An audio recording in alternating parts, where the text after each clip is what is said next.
Patia jirani yako high five. Mambo bado. Mambo bado. Pia mwenzako mambo bado tafadhali. Mambo bado. Ni maandalizi tu ya kukaribisha mgeni wa heshima. Mambo bado. Tuendelee tafadhali wanakwaya. Unaendelea na nyimbo ukimtukuza Mwenyezi Mungu kwa hafla ya siku ya leo, siku ya kipekee, ikiwa ni furaha tosha. Hallelujah. Mambo bado. Mambo bado. Ini practice too.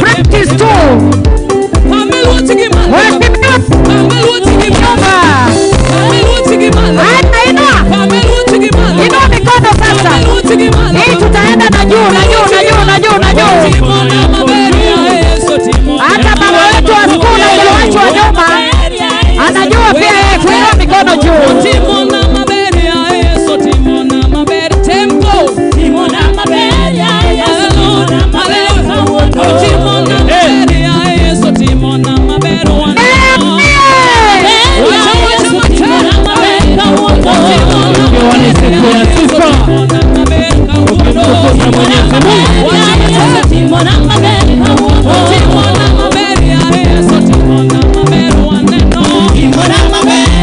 What's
Osiepo ringo ni bedo koda.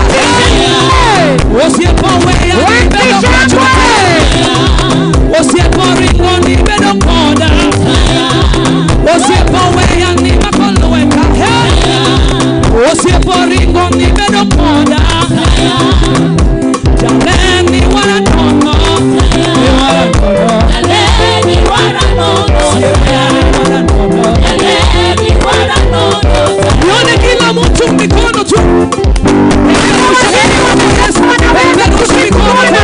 Peperusha mikono tu.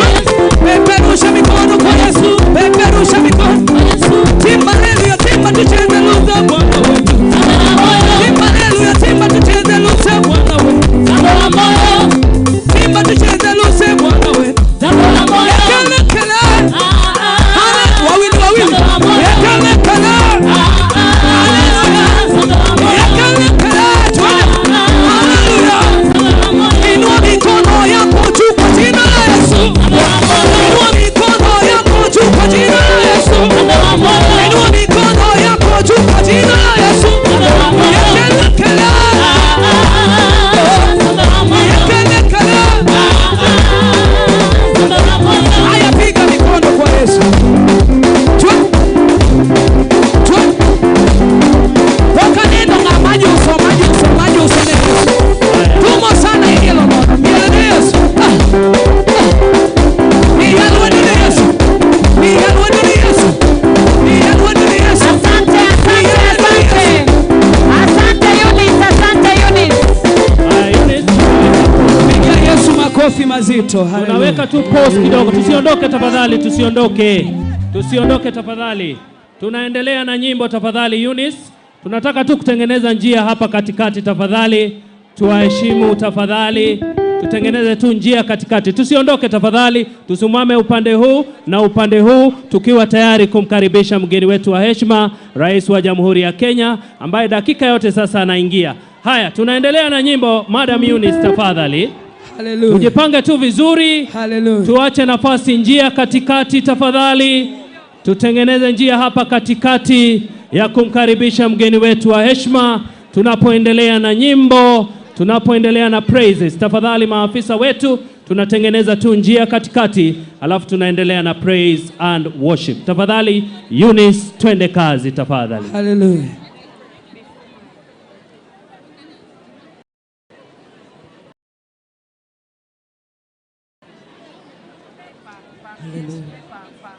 Niwaombe pia tafadhali wale tumesimama upande wangu wa kushoto, kwa heshima tafadhali tukubali kusonga nyuma.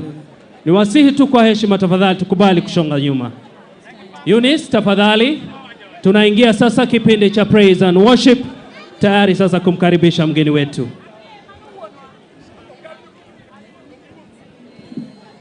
Haya, wale wote tumesimama hapa ndani, tafadhali turejee kwa hema zetu. Team praise and worship tafadhali, dakika moja tu. This team tafadhali, praise and worship 1 minute. This team turudi ndani ya hema tafadhali, kwa heshima. Sisi tuondoke sote tafadhali, turudi kule kwenye hema, mahala ambapo tulikuwa tumeketi.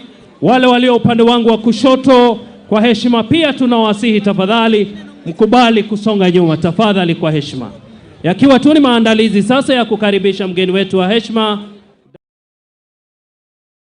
Kina mama tafadhali tukubali kuingia kwenye hema. Let's clear the way. Tafadhali tutengeneze nafasi ya Mheshimiwa Rais pamoja na viongozi wengine kufika kwenye jukwaa kuu. Tafadhali kwa heshima.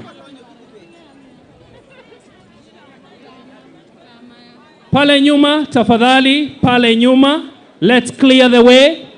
Wale ambao tumefunga barabara ambayo Mheshimiwa Rais anapita, tafadhali kwa heshima tunaomba mtupe nafasi.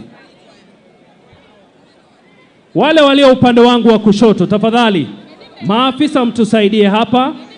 Wale wasonge nyuma tafadhali kwa heshima. Tunawasihi kwa heshima na taadhima kuu, tafadhali mkubali kusonga nyuma. We kindly request you kindly to step back, kindly, with all due humility. Let's clear the way for the arrival of His Excellency the President. Together with his entourage, in a few, he's joining us here. Praise and worship team, kindly let's continue with the praises.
Tunaelezwa tusimame wote tafadhali tunapoendelea na nyimbo.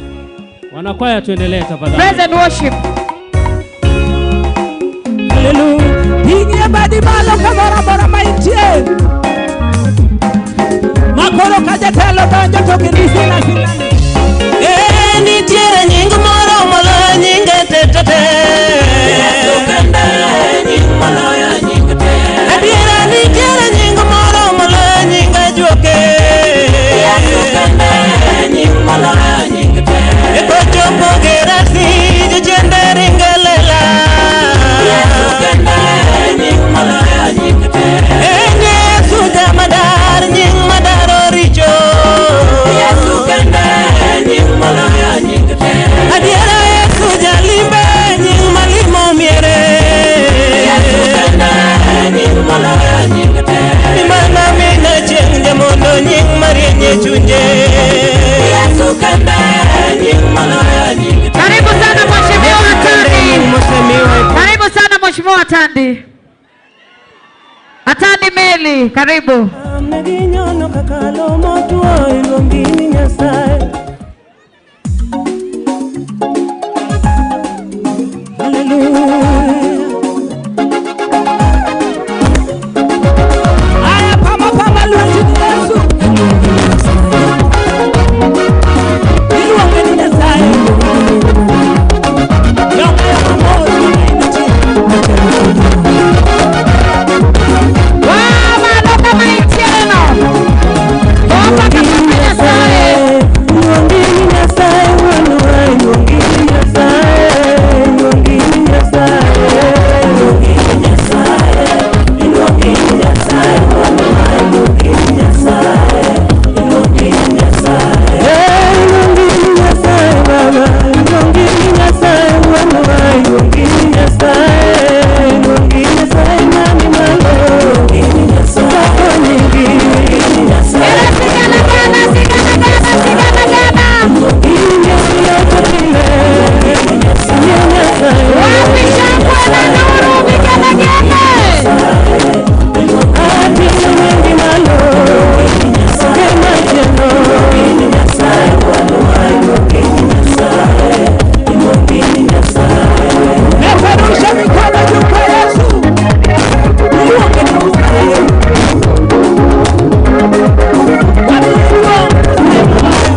wameketi, tafadhali wengine. Kindly let's clear. Wengine tukubali kuondoka.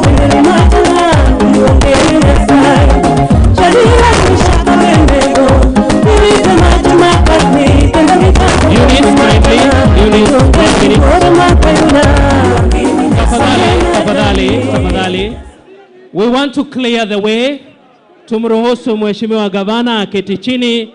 Wengine wote tafadhali tuonyeshe heshima tafadhali. Tuonyeshe heshima tafadhali kwa unyenyekevu mkubwa. Tafadhali tuweze kuondoka kwenye jukwaa kuu tafadhali. Tuendelee na nyimbo tafadhali. Eunice, tuendelee Eunice.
Tusimame wote tafadhali. Tuendelee na nyimbo tu, tuendelee na nyimbo.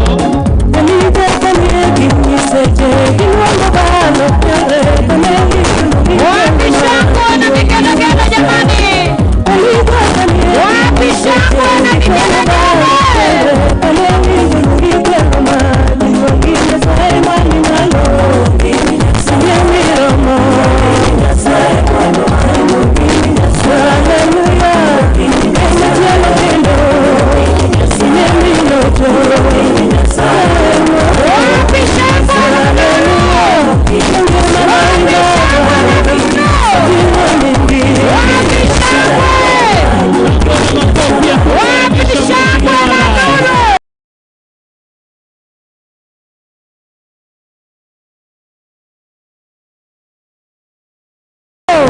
Wapi makofi ya mheshimiwa rais. Welcome your excellency. Karibu sana mheshimiwa rais.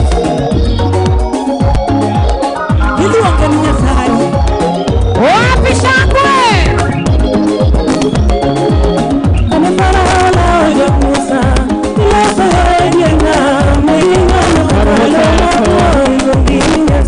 Mheshimiwa rais, karibu sana kwenye hafla hii ya kipekee. Niombe sasa nimlete askofu wetu, Askofu John Mark Godia kwa sehemu ya maombi. Karibu sana askofu. Thank you. We call all of us to some order and silence even as we begin this service of giving thanks to God for having given our president the wisdom to appoint one of us as his CS, one Honorable James Opio and I. So could we all just bow down in a word of prayer? Heavenly Father, in the name of Jesus Christ, we thank you for the opportunity to be here today. And how we pray that, Lord, as we give thanks to you for the appointment of one of us, James, we pray that your presence be with us.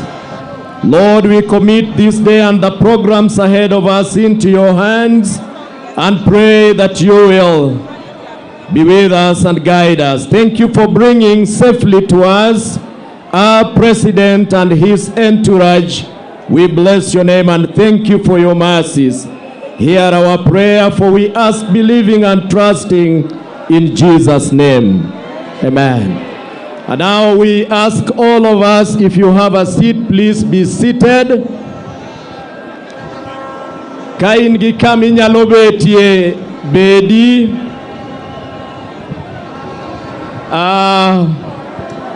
Jothurwa, wakwayo mondo wahore matin. Jogo magoyo vuvuzela go wahore manok. Kindly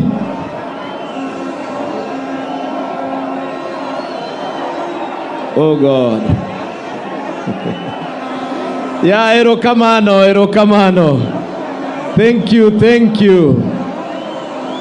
you.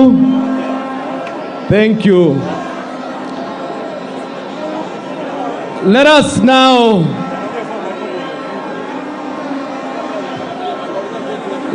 pay a little attention, even as we welcome our president and one of us, CS James Opio. Okay. Okabitimo gima owachna mondo tim nyaka uduto uling.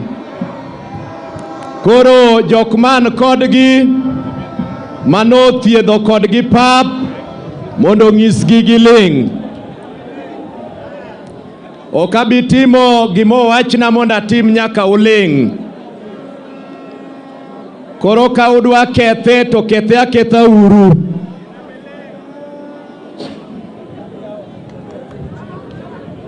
Ka in gi kama inyalo betie bed piny. Ka in gi kama inyalo betie bedi. Ka ichung' e nyim jok moko, please clear out.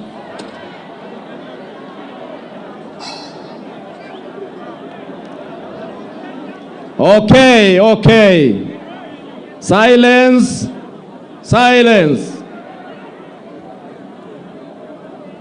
Thank you. Joma nigi vuvuzela, horia hoya mos, ibro goe.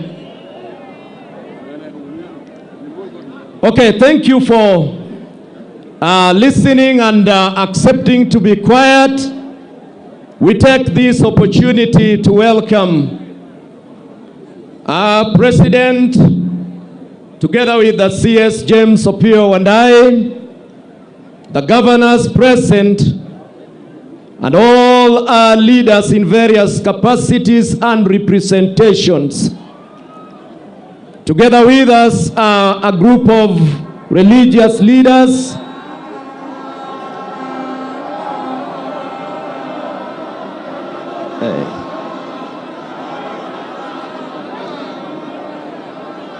with whom we will share this moment of dedication and prayer.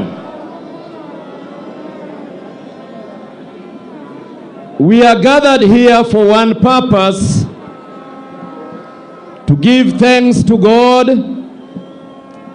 for the appointment of one of us, James Opio Wandayi, who has served this constituency of Ugunja as a member of parliament, and now God, by his divine provisions, has elevated him to a position where he will be serving the entire country of Kenya. We want to thank the president for finding it wise to reach wide and bring to his team people from all walks of life, a cabinet that represents Kenya and the face of Kenya. We thank him so much. As we pray and dedicate the CS, we would want to pray that God will give our president continually wisdom to work with them. A people that fear God, a people who are trustworthy, a people who do not like dishonest gain, but people who will dedicate themselves to the service of Kenya. We are praying that God in His own mercies and love will enable Kenya to be restored to its desired glory of progress, the story of peace, desired glory of unity and love among us as a nation. So as we gather here today to do this, I pray that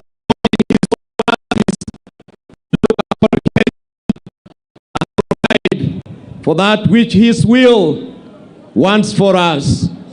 So allow me take this opportunity to invite fellow servants of God, and as they come round me here, we want to ask the CS James to, together with his family, to just walk forward and come for prayers, even as we dedicate you to the service of this country. Come together with Mama. I see you walking and you've left Mama behind. I don't know where she is. As he comes, let the choir, the praise team, be singing some song of praise even as he comes.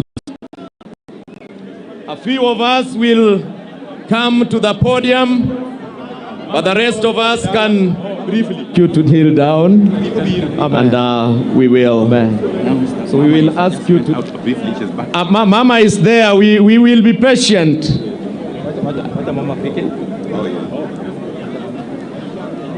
May the presence of the Lord come down. Amen. May the presence of the Lord come down. May the presence of the Lord from heavens come down. May the presence of the Lord come down. May the blessings of the Lord come down. Amen. May the blessings of the Lord come down. May the blessings of the Lord from heavens come down.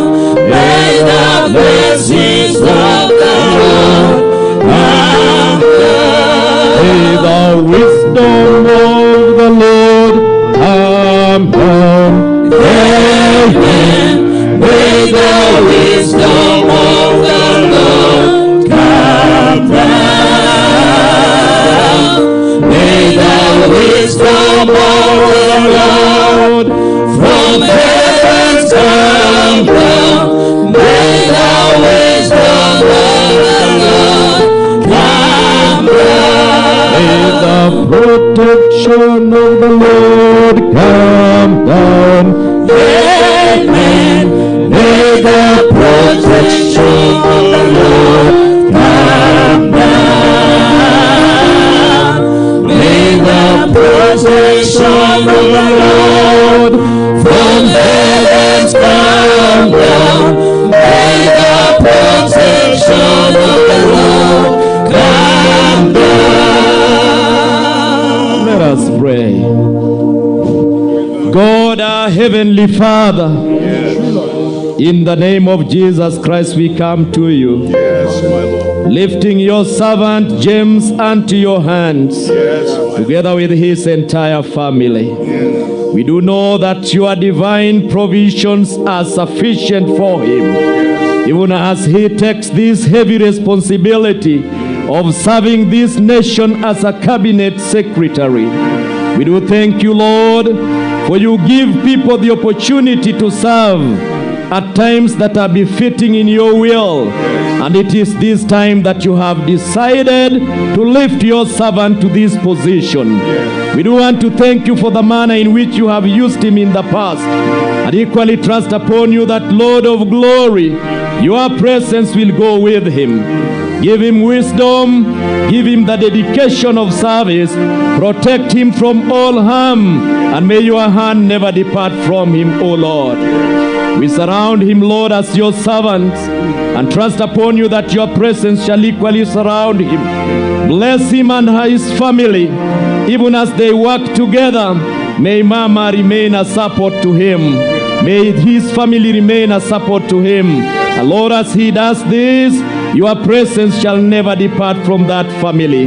Bless him, bless his going out, bless his coming in, all to the glory and honor of your name. Hear us, Lord, for this is our prayer of faith, believing and trusting in Jesus' name. Amen. Now, as he stands up, I will be holding his hands. Walk with you to the president. Walk with you to the president, whom I will hand this young man to you. And I pray that as he serves in your cabinet, you will always remember that we handed him over to you with the blessings of God. The praise team sing as we process. More, Echunya, mano more mi waro manade, Echunya, donge more, Echunya, mano more mi waro, Echunya, awachuni more, Echunya, mano more mi waro manade, Echunya, donge more,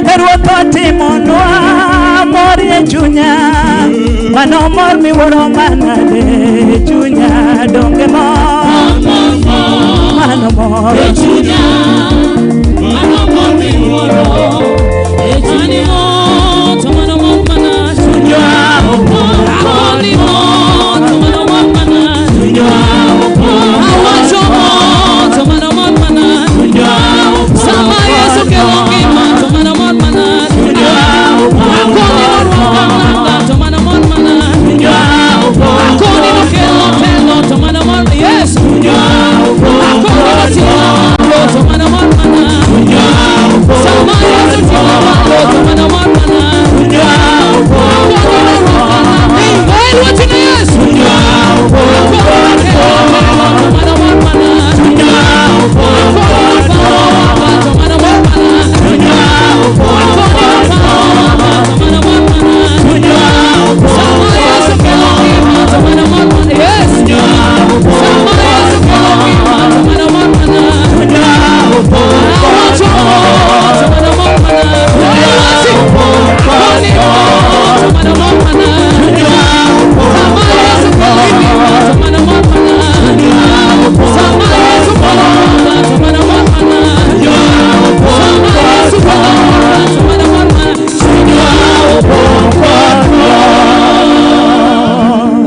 Asanteni sana waimbaji wetu.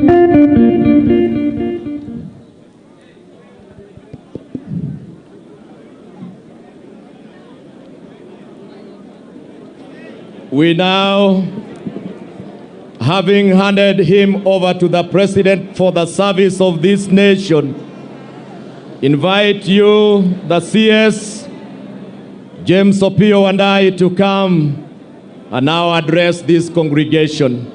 In the name of God the Father, Son, and the Holy Spirit. Amen. Aya, fuane uru kama untie. Fuane uru kama untie. Jodala wa umor. Jodala wa uil. Jadi moruako welo mundane. Aya. Mheshimiwa Rais, la kwanza kabisa, Mheshimiwa Rais,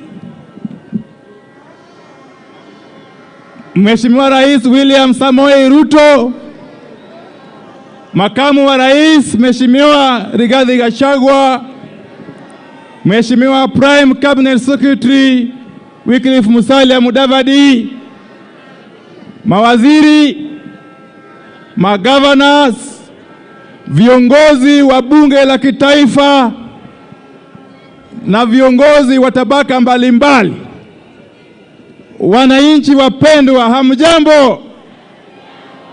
Okwe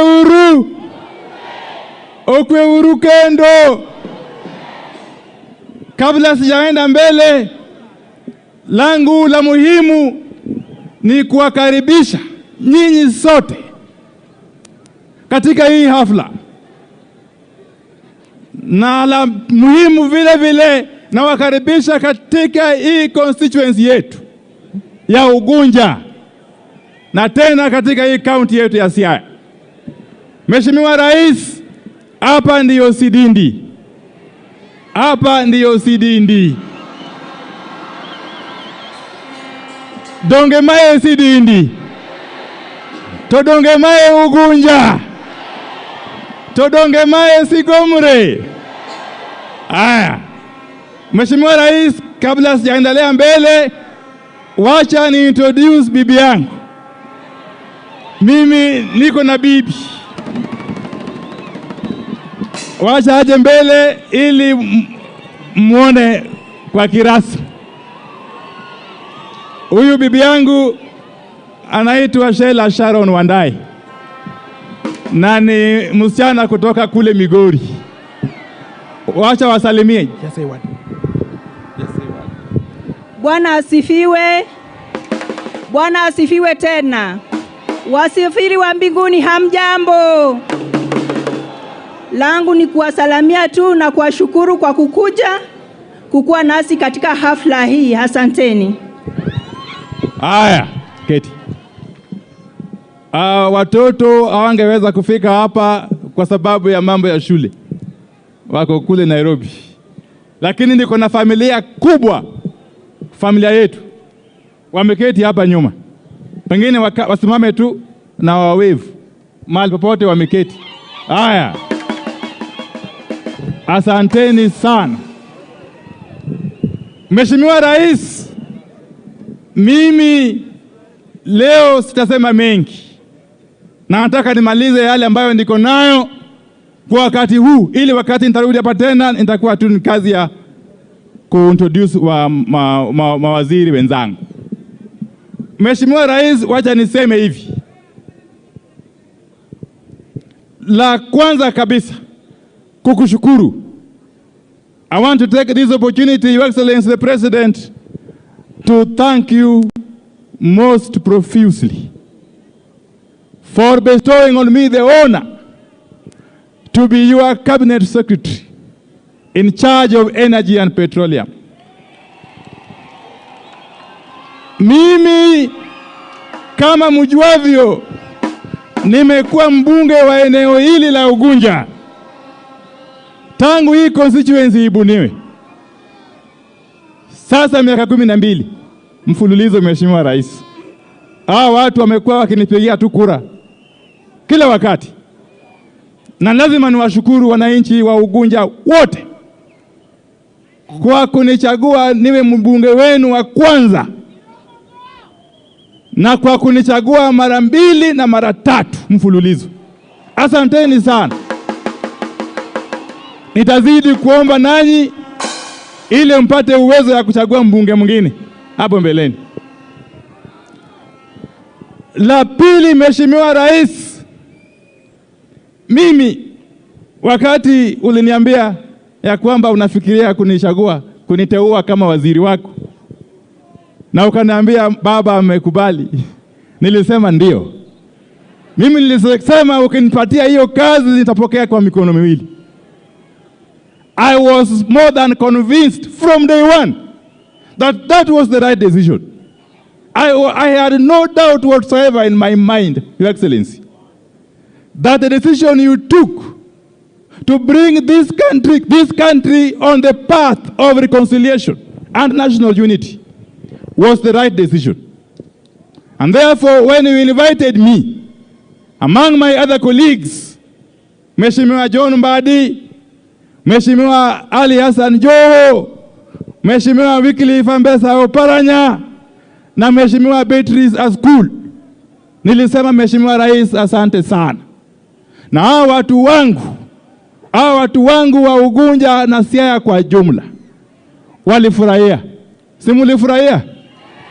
Wangapi wanasema walifurahia kuteuliwa kwangu kama waziri? Na Mheshimiwa Rais, wacha niseme hivi, kwa sababu nasikia watu wengine wanasema ati sijui hii ni experiment, ati sijui. Mheshimiwa Rais, let me tell you from this podium today here that we have made a conscious decision to join you in your cabinet, and we are with you fully and to the fullest possible extent. We have not joined your cabinet halfway. We have joined it fully. And we commit to work with you to the fullest possible extent in the service of these people and all Kenyans. Mheshimiwa Rais, sisi wananchi kwa kutoka eneo hili, sisi jamii wa eneo hili, tukishaamua, tukishakata kauli, vile tumeamua wakati huu, vile tumekata kauli saa hii ya kwamba tunafanya kazi na wewe, hiyo ndio msimamo wetu. Na ni msimamo wetu leo, ni msimamo wetu kesho, na ni msimamo wetu mpaka siku za usoni. Mheshimiwa Rais, mimi niliambiwa jana na Mheshimiwa Baba Raila Amolo Odinga, wakati tulikuwa na wewe kule Homa Bay, Baba alinipigia simu tukiwa kule Paya, akaniuliza vile tunaendelea na hii msafara. Nikamwambia Baba, hii ni kama siasa ya Kenya imechukua mkondo mwingine, kwa sababu wananchi wetu wa Nyanza kutoka Kisumu, Migori na Homa Bay jana na leo Siaya wamejitokeza kwa wingi kumlaki, kumpokea Mheshimiwa Rais William Ruto kwa njia ambayo haijaonekana. Mheshimiwa Rais, umepokelewa katika hii eneo kwa njia ile hakuna rais yeyote ambaye amepokelewa kwa njia hiyo. Kwa hivyo niliambia Baba jana ya kwamba mimi na wewe Mheshimiwa Rais tuko sambamba, tuko kwa hii msafara, na leo tuko Siaya hapa. Nataka nimalizie. I want to conclude before I invite the next speaker. I want to conclude by saying this. You know I have been a very senior official of ODM. I have not just been a member of ODM. I have been a very senior official of ODM, leading the political affairs department for more than 10 years. Mheshimiwa Rais, as I conclude, the only reason, the purpose for which any political party exists is to capture state power, consolidate it, and use it for the benefit of the people. That is what we have been pursuing all along as ODM. And that is why the decision we have taken is in sync with that singular objective of any political party worth its salt. We have joined you because you have given us a chance to join you in the governance of this great nation of ours, which you would have wanted to govern, but you never got a chance to do so. So we must thank you, Honorable President. And I want to assure everybody else that as we move forward, the decision we have taken as a people, first and foremost, and secondly as a party, is a decision for which we have got no regrets. And it's a decision over which we owe no one any apology. We owe no one any apology. Mheshimiwa Rais, unajua hapa kwetu tunasemanga ukiwa na karamu ya pombe usikunywe sana, unaachia wengine wakunywe. Kwa hivyo uniruhusu Mheshimiwa Rais nitambue uwepo wa wabunge wengi sana wako hapa, lakini mwenye atawatambua kikamilifu ni mbunge jirani wa Lego Usonga.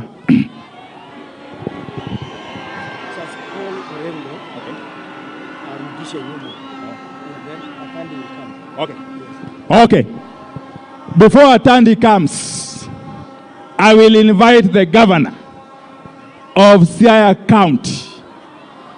Atambue magavana ambao wako, alafu tuendelee mbele wakati Atandi atakuja kutambua wabunge, na mwishowe nitarudi hapa kutambua mawaziri. Lakini kabla sijafanya hivyo, Mheshimiwa Rais, hii wizara ambayo nipatia kuna very wonderful team. I am with my two principal secretaries whom I must introduce formally. Mr. Bwana Alex Wachira, huyo ni your principal secretary in charge of the State Department of Energy. Mpigie makofi. Na yule mwingine ni Bwana Mohamed Liban, principal secretary in charge of petroleum. Na kuna maafisa wengi zaidi kutoka wizara wa kawi. Msimame tu watu waone nyinyi. Hapa kuna maofisa wengi wakiwemo wenyekiti wa various sagas and CEOs, many of them. Asanteni sana. Karibu Mheshimiwa Governor. Simpigie Orengo makofi wakati anakuja kuongelesha.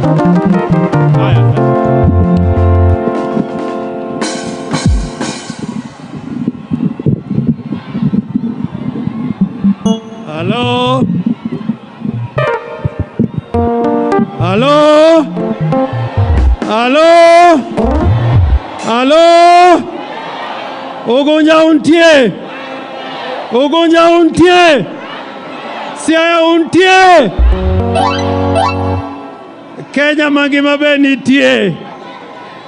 Mheshimiwa Rais, leo ni siku muhimu sana.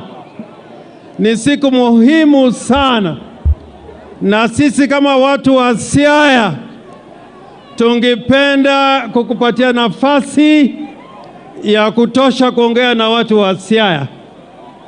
Kwa hivyo nitasema machache sana. Kwanza natoa shukurani kubwa sana kwa niaba ya watu wa Siaya na watu wa ODM na Kenya nzima kumchagua Opiyo Wandayi kama waziri wa energy na petroleum. Watu wa Siaya mmekubali na hayo? Nione kwa mikono.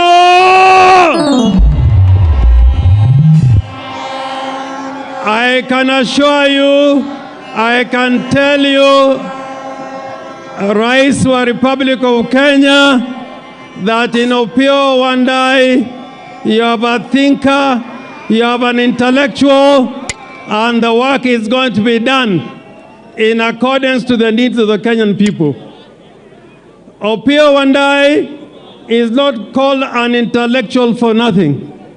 If you look at his record in Parliament, his record in this constituency, and his record where he has provided leadership, I think Kenya is in a better place with Opiyo Wandayi as a minister, a cabinet secretary in your government.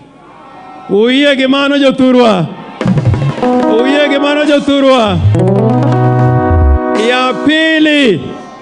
Ya pili, vile umefika hapa Ugunja na hapa Sidindi ni historia kubwa.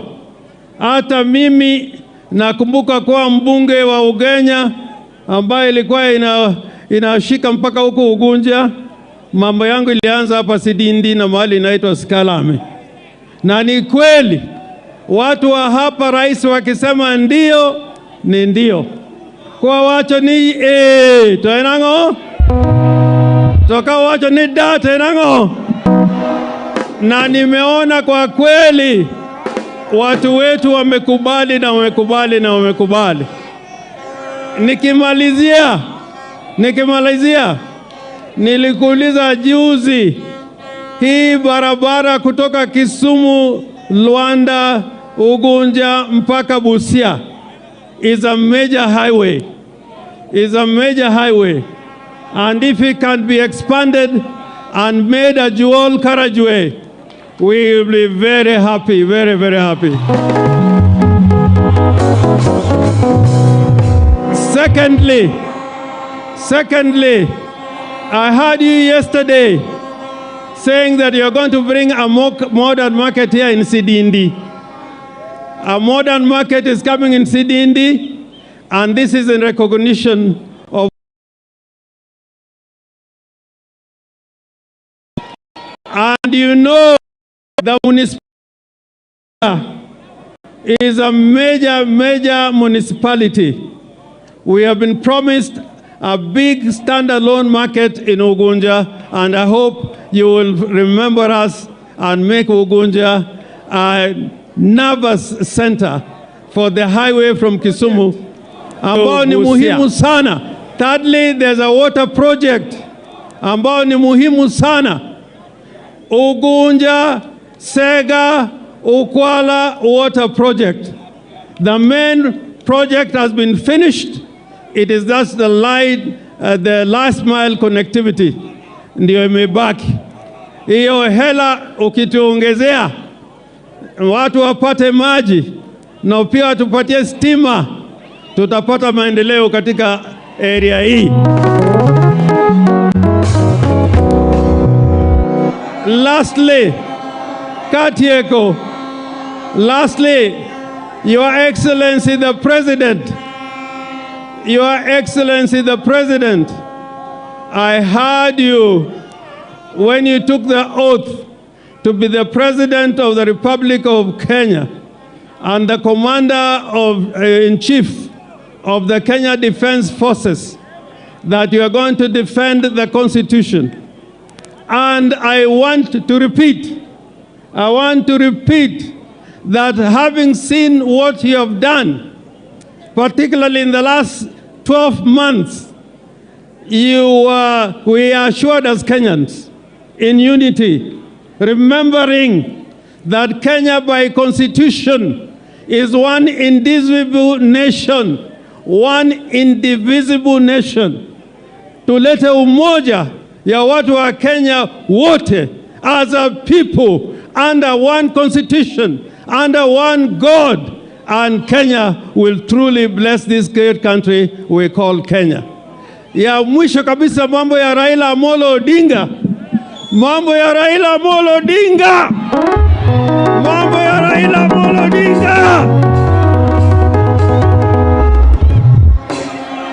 Your Excellency, you're a true friend.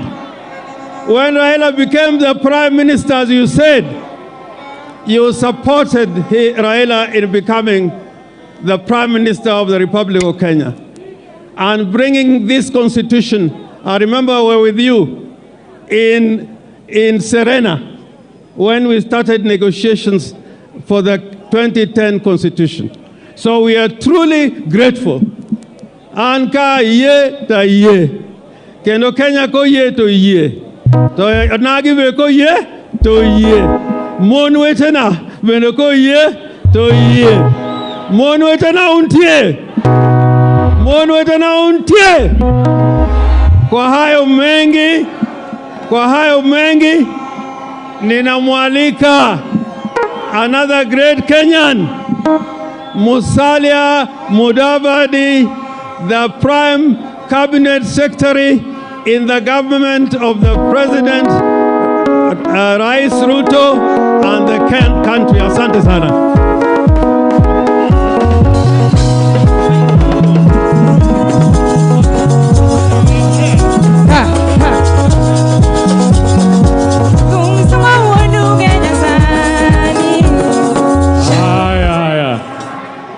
Nikiangalia kule naona mawingu yametanda kweli kweli.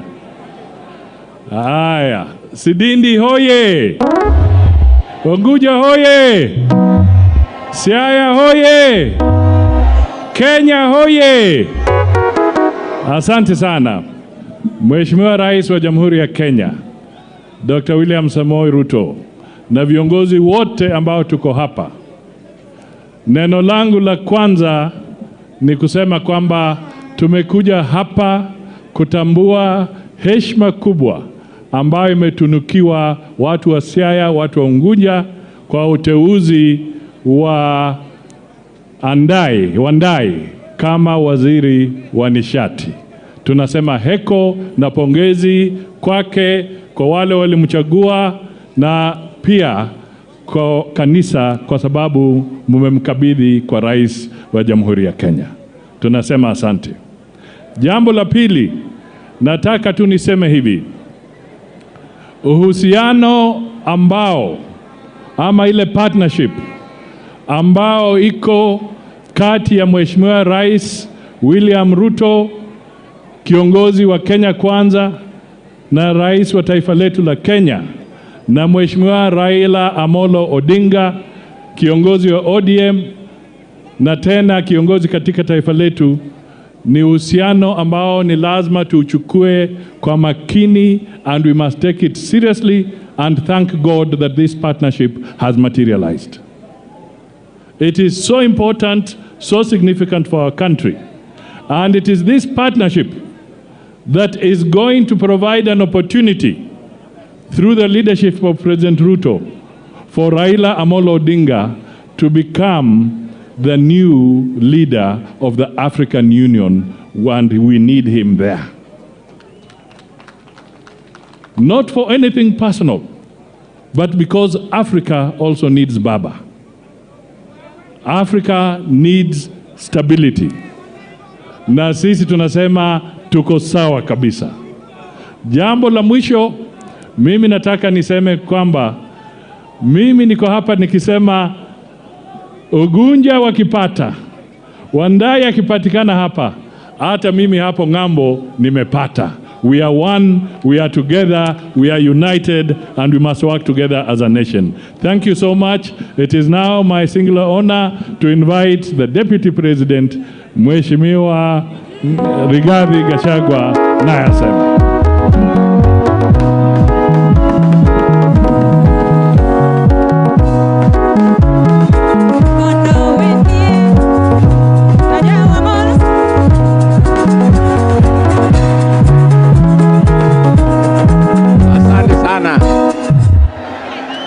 Mheshimiwa Rais wa Jamhuri ya Kenya, Dr. William Samoei Ruto, waziri wetu James Opiyo Wandayi, waziri mkuu Mheshimiwa Musalia Mudavadi, gavana wetu hapa James Agre Bob Orengo, viongozi wote wamefika hapa, watu ya Sidindi hamjambo. Sidindi oye! Jodhurwa untie! Jodhurwa umo! Nisalimia niko haya. Bwana Yesu asifiwe! Bwana Yesu asifiwe tena! Ugunja mko! Mumefurahi rais wetu kufika hapa. Tumefika hapa delegation kubwa, tukiongozwa na rais wetu, rais wa Jamhuri ya Kenya, Mheshimiwa William Ruto. Tukija hapa Sidindi, Ugunja, Siaya, tukija kulete mtoto wenu James Opiyo Wandayi kama waziri wa serikali ya Mheshimiwa William Ruto. Mumefurahia hiyo? Basi kama mmefurahi, mupigie rais wetu makofi.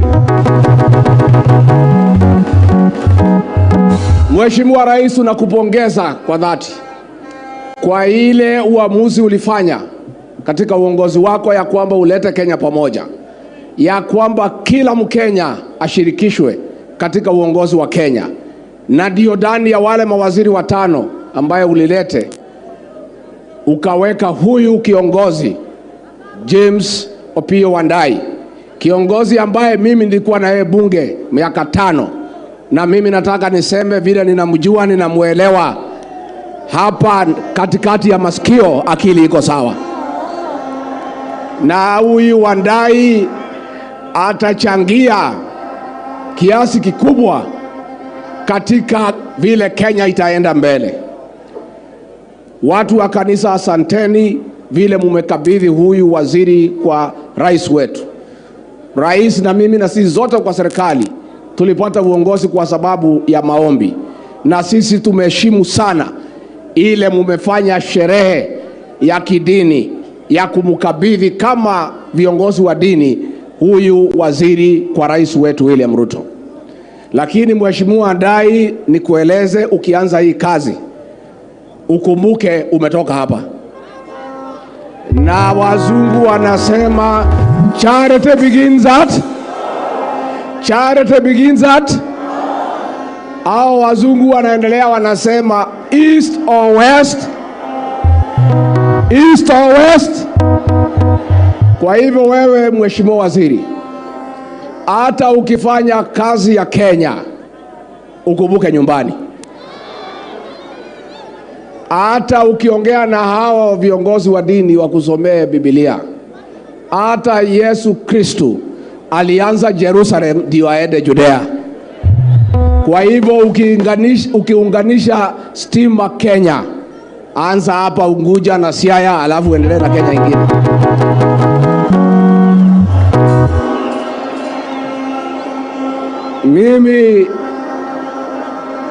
Mimi si mnajua mimi ni mtu ya kusema ukweli. Si mnajua mimi ni mtu ya kusema ukweli.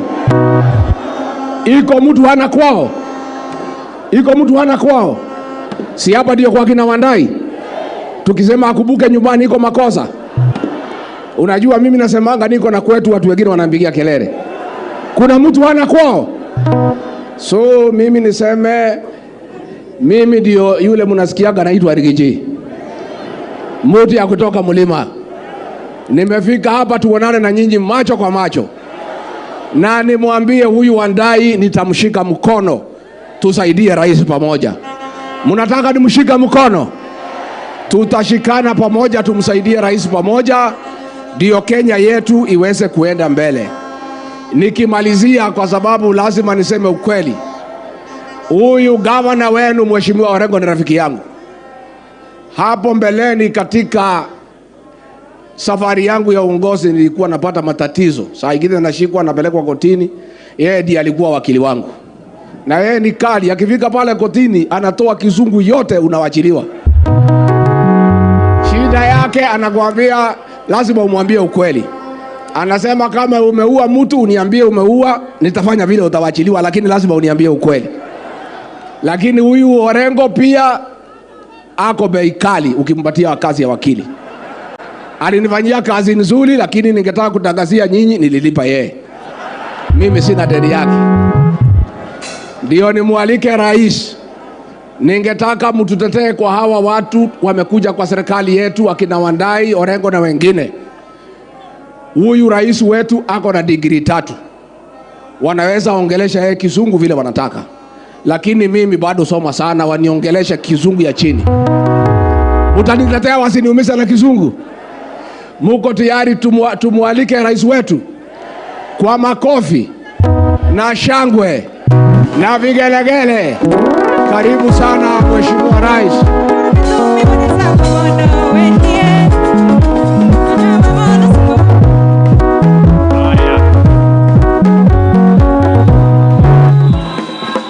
Asanteni sana. Tafadhali tunaweza keti chini. Thank you very much. Asanteni.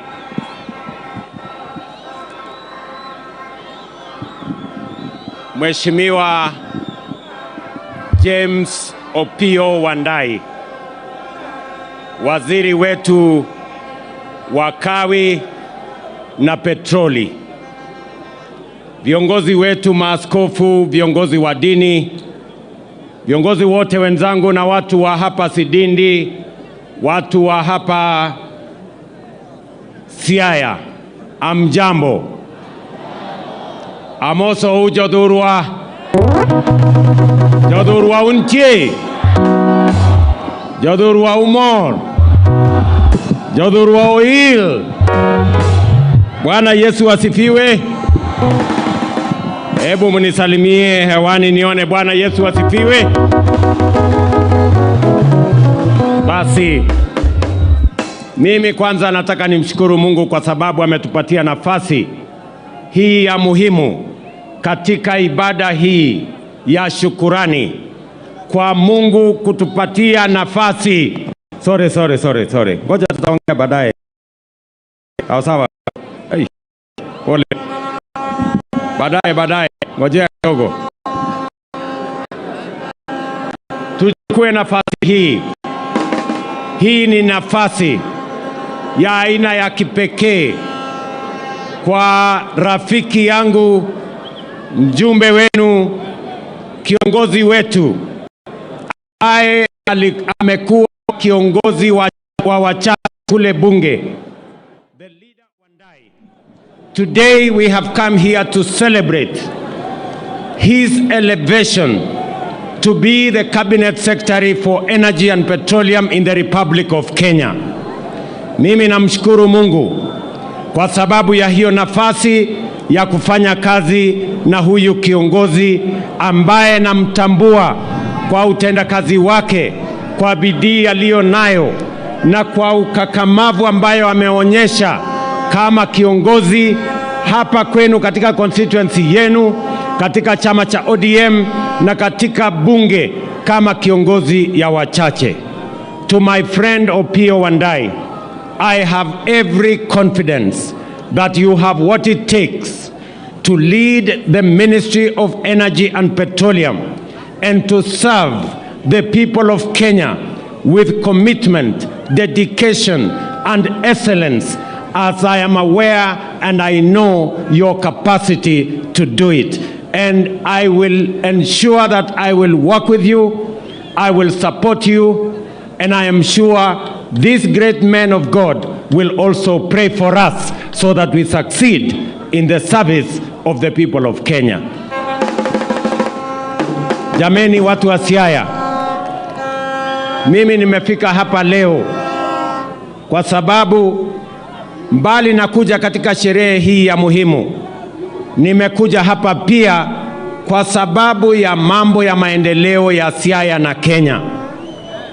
Nyinyi mnajua uamuzi wangu wa kusema ya kwamba imefika wakati wa kuunganisha taifa letu la Kenya beyond tribal divisions, beyond ethnic divisions, beyond party positions, beyond selfish interests of leaders.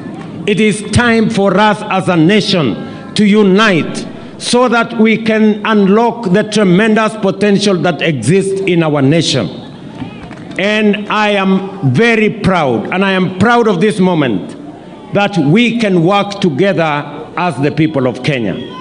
Mimi nataka niwaambie wa Kenya, mbali na changamoto tulizo nazo, beyond the many challenges that we have as a nation, I am a great believer that our challenges are minimal compared to the opportunities that we have as a nation.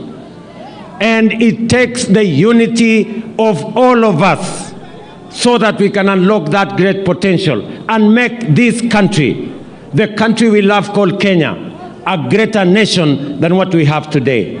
And therefore, I made a decision that is well thought out, a decision that I am sure is going to change the fortunes of our nation, the decision to unite our country.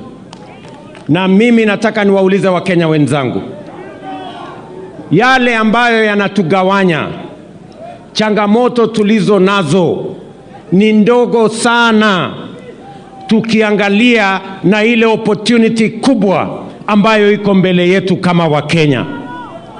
There are many things we can do united. We can create more jobs united. We can create more opportunities united. We can build more roads. We can do more with water. We can do more with electricity. We can do more with the education of our nation and our children. if we stand together united. And I am asking us as a people to stand together this time round. There comes a time in the life of a nation when the unity of Kenya, the prosperity of our nation is greater than our political parties, our political formations, our ethnic political parties, our political formations, our ethnic communities, our affiliations of whatever nature, and good people, the people of Kenya. Such a moment is the moment we live in today.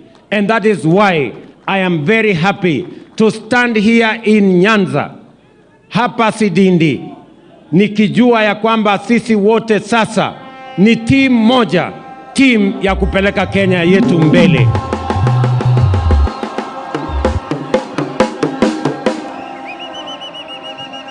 Mimi nataka nimshukuru ndugu yangu mkubwa Raila Amolo Odinga.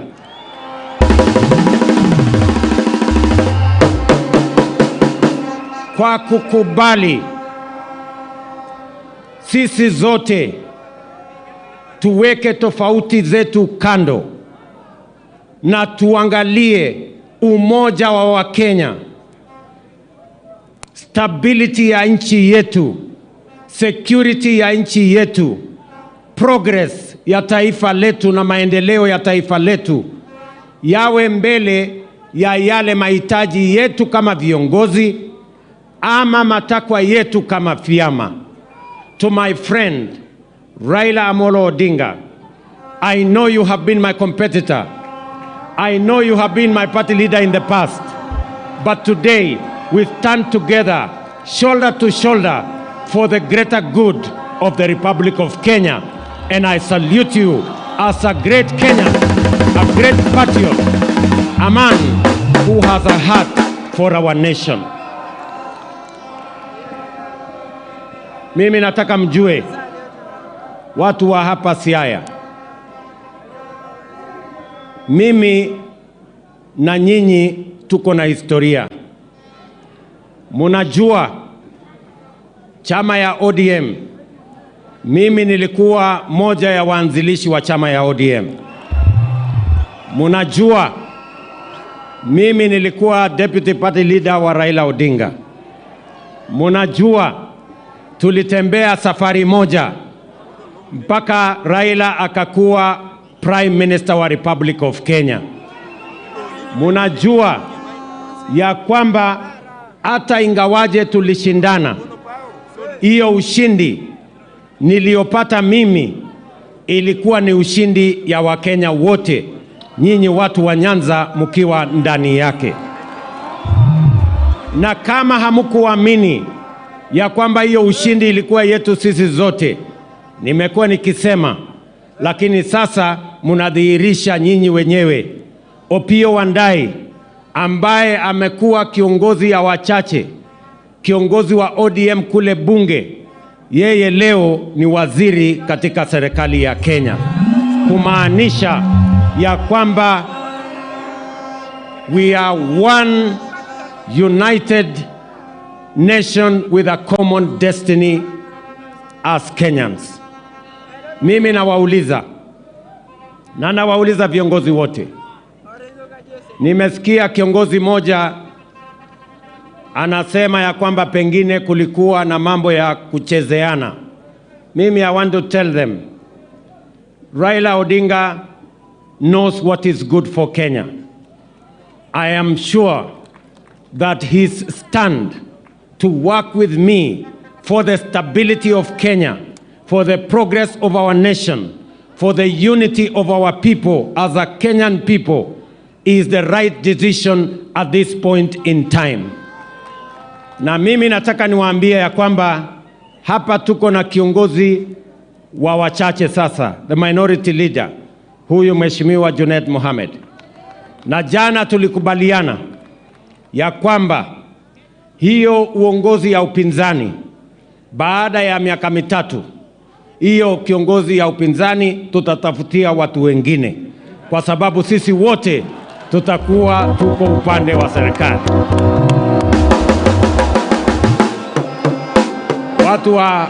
Watu wa hapa Siaya, mnakubaliana na mimi baada ya miaka mitatu tu hand over mambo ya upinzani kwa watu wengine? Ama mnasema mnataka tuendelee na mambo ya upinzani katika Nyanza hii? Baada ya miaka mitatu, kama kuna watu wanatafuta upinzani tuwapatie, ama mnasemaje jameni? Mwisho, mimi nimekuja hapa kwa mambo ya maendeleo. Leo asubuhi nimeanza kule Mageta mpango wa kuunganisha stima kwa watu wa Siaya, na tumewapatia 1.3 billion kuunganisha watu 17,000 kwa stima hapa Siaya County.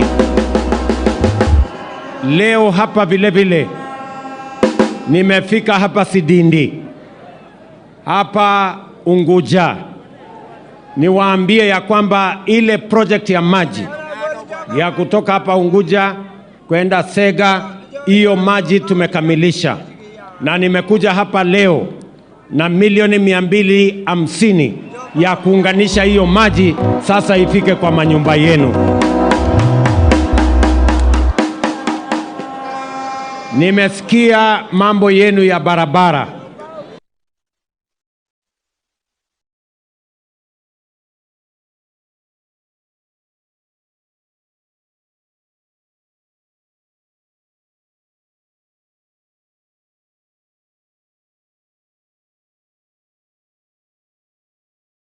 Tutahakikisha ya kwamba no part of Kenya, no section of Kenya is left behind as we journey together as a people towards progress into a Kenya that we all will be proud of.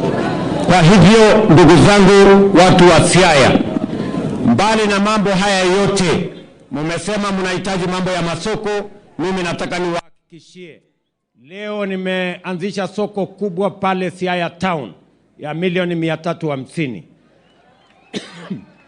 Kutakuwa na soko ingine hapa Sidindi. Kutakuwa na soko ingine Akala.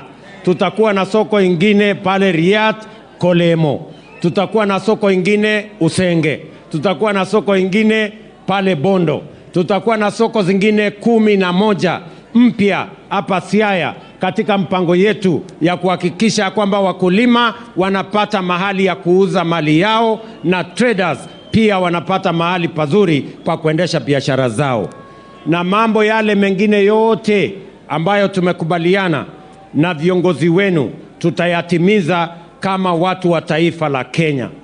Mimi nawaomba, na ndugu yangu Mheshimiwa Opiyo Wandayi yuko hapa. Mimi najua ya kwamba wewe ni mchapakazi.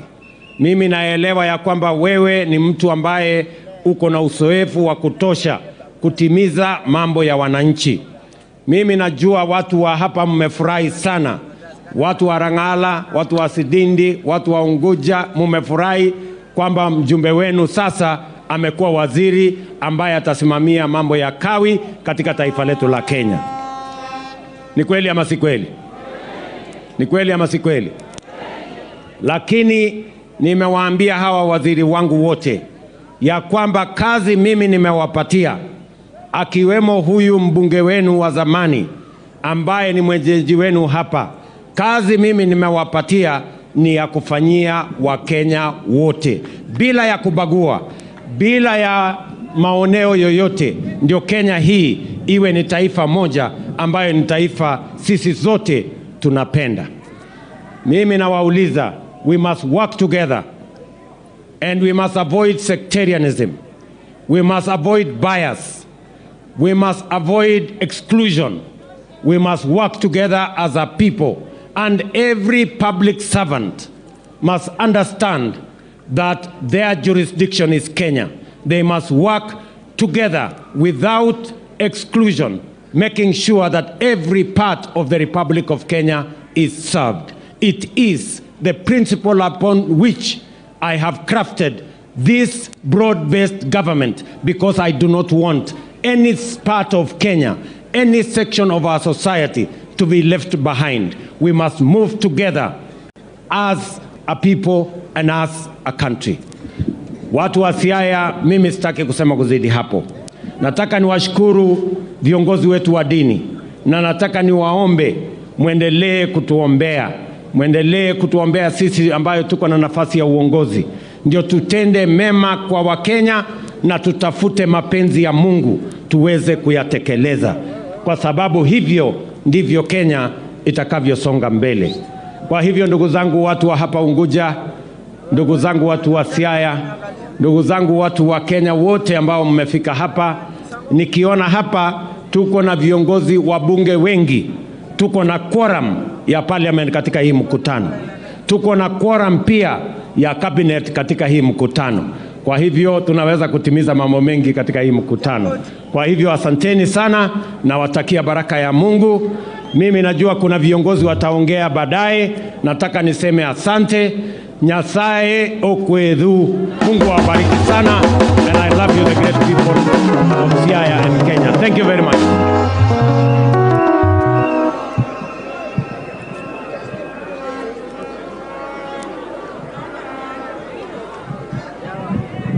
Haya, Mheshimiwa Rais bado yuko na sisi, mtulie. Tutulieni kabisa. Bwana, David P.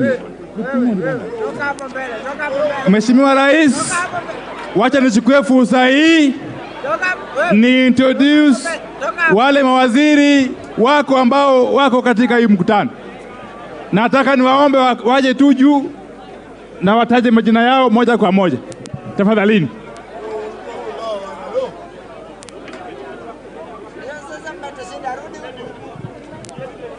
Hawa ni mawaziri wenzangu katika serikali ya Mheshimiwa Rais. Tukianza na waziri wa ardhi.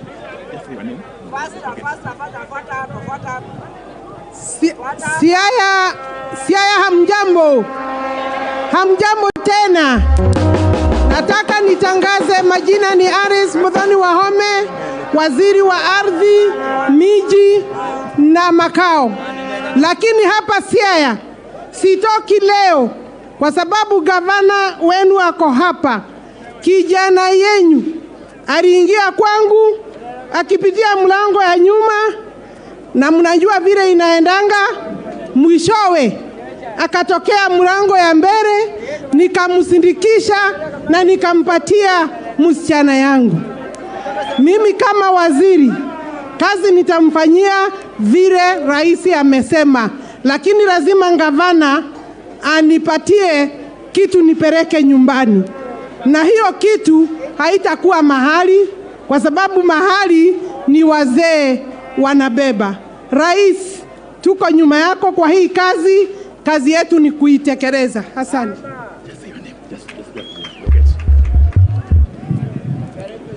My brother James Wandai Opio, congratulations. Nataka kukushukuru kwa kazi nzuri utafanya kwa hii wizara nimekuachilia. Mimi naitwa Davis Chirchir, waziri wa barabara and transport. Nikiandamana leo kwa hii sherehe ya ndugu yangu, nimemwachia kazi ya kawi na petroli. I want to congratulate you and confirm we'll continue working together. Your Excellency, we are happy to be here to witness what you are doing in this republic, powering Mageta today from the islands of Wasini in Lungalunga to Bondo to Takawiris all the way in Turkana North. You are doing a great job, Your Excellency, and tumeshika laini, tutafanya kazi. Asanteni sana watu wa Chitindi. Asante. Yeah.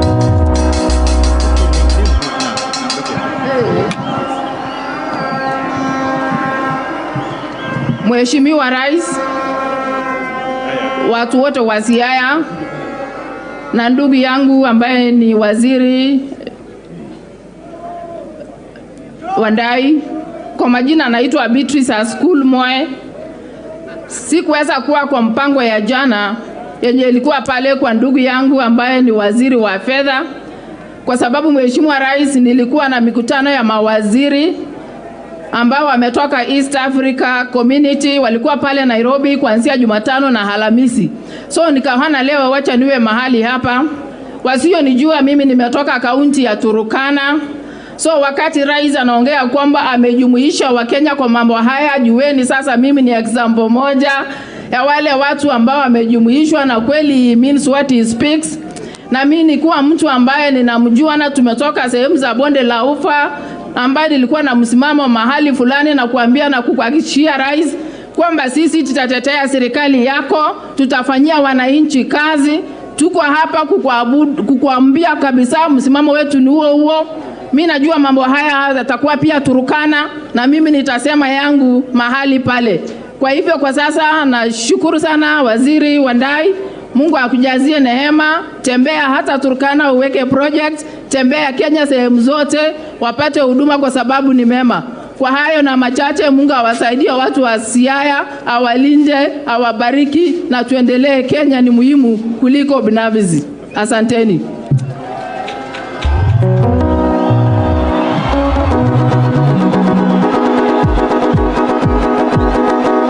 Jasiaya untie. Jasiaya mambo. Mukongangari kinoma.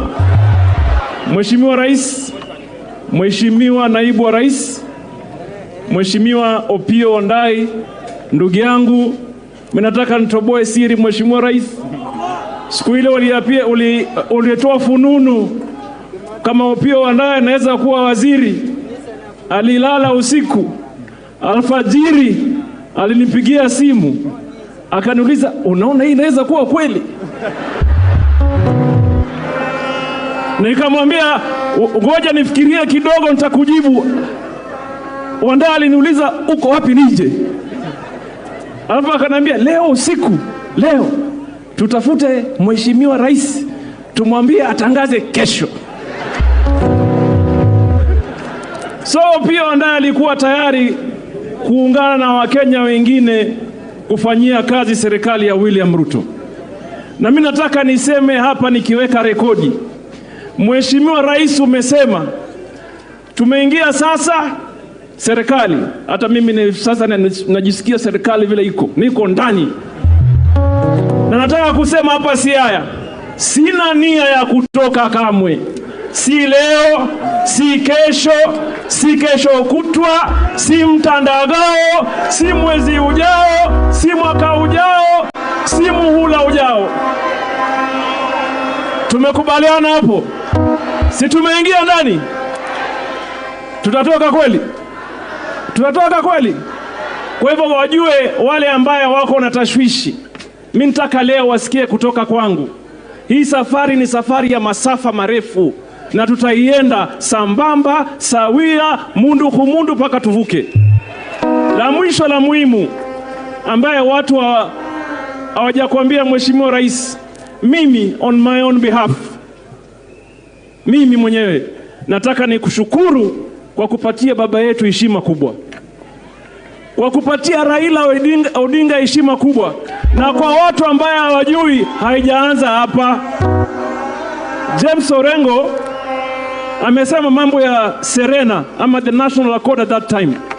Mimi pia nilikuwa young parliamentarian kwa hiyo mazungumzo, and I know at that time president alikuwa Raila Amolo Odinga, deputy president Musalia Mudavadi, prime minister alikuwa William Ruto.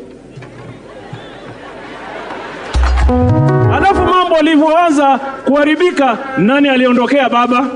Si ni yeye? Because Mudavadi became deputy prime minister, baba became prime minister, and Ruto became a minister like me too, at that time. So he has sacrificed before, and he continues to sacrifice. And it must be known, mimi kama waziri wako Mheshimiwa Rais, nitapambana kupambana. Mtu akileta noma namletea noma, akileta mbaya namletea mbaya. Lazima serikali ifanye nini? Kazi. Na mimi nataka niseme kwa niaba sisi wote tutakuunga mkono kuunganisha taifa la Kenya ili tuwe watu wa moja. Mungu akubarikini. Haya, asante Mheshimiwa Joho. Wacha nialike PS Raymond Omolo atambue fellow PSS just by name.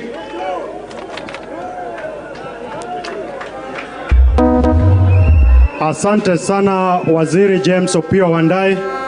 Your Excellency President William Ruto, the Deputy President, let me briefly introduce my fellow PSS. Could you kindly be upstanding so that the people of Ugunja can see you? So we have the PS in charge of Blue Economy, Betsy Njagi. Then we have PS in charge of Energy, Alex Washira. PS in charge of Petroleum, Liban. PS in charge of Housing, Charles Hinga. PS in charge of Trade, Alfred Kombudo. And PS in charge of Devolution, Teresia Baika.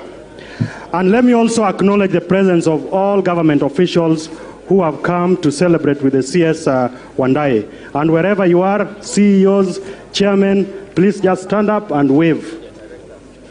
And directors as well. And lastly, Your Excellency, we want to appreciate the honor that you gave to one of our colleagues who was serving in your cabinet to be your Deputy Chief of Staff, former CS Eliud Owalo. Asanteni sana. Let me invite the Honorable Sam Atandi to come and do the introduction of the MPs.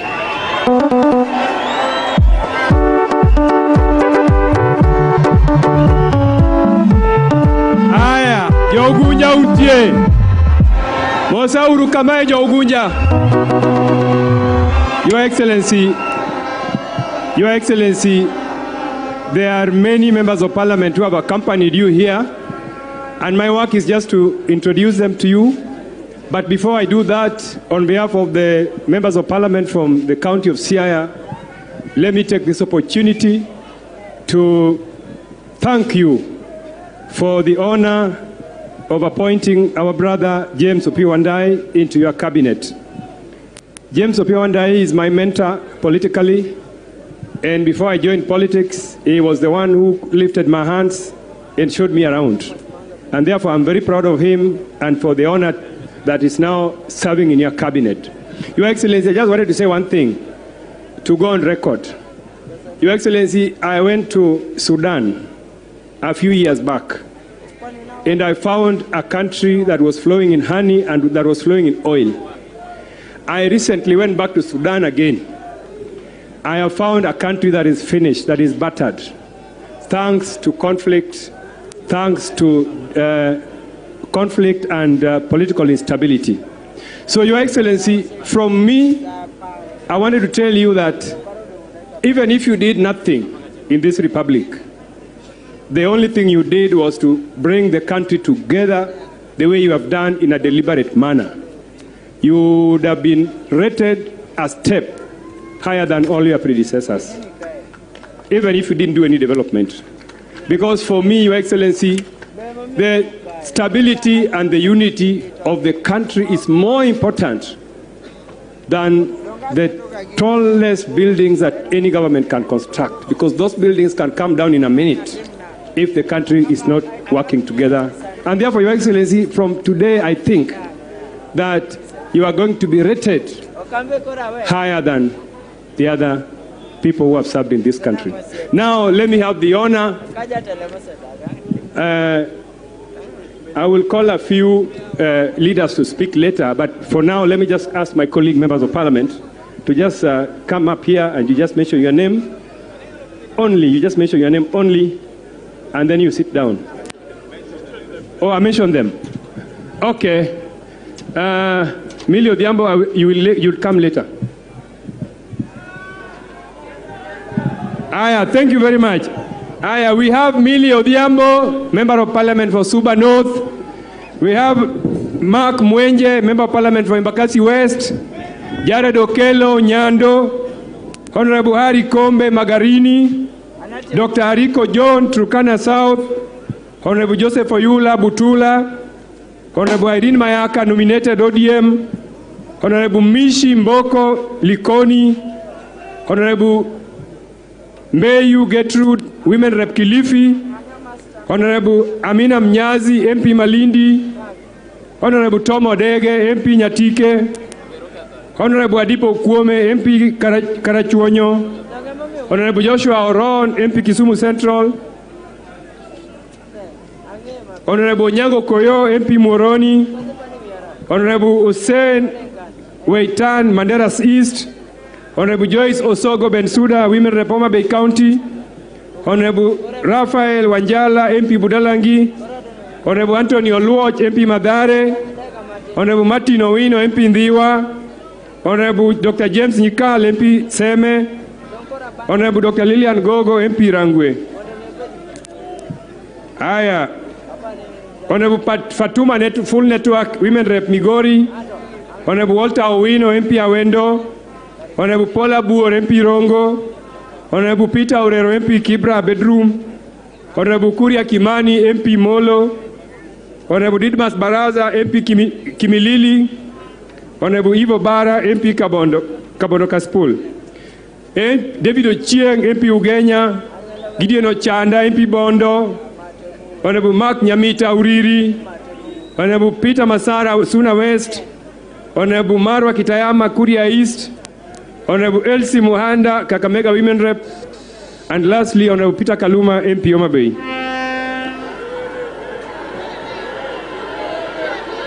Nani? Oh, sorry. The names are not here. Now, Ichunga is going to talk. So you are going to listen to him. Now, we have the MP for Kasipul, Honorable Were Charles Ongondo.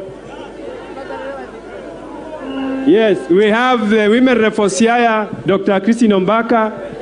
We have MP for Mr. Sloya, Honorable Sloya, MP Sabatia. We have MP for Game, Elisha Odhiambo. We have MP Adumo Ward, Nyakash.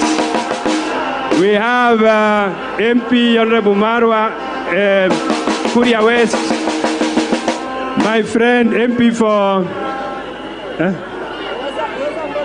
for Luanda, sorry, my brother. MP for Luanda is here, the one standing. MP Jalango, MP Langata. Yeah. Aya, MP Ngongo, MP for Emura Dikir.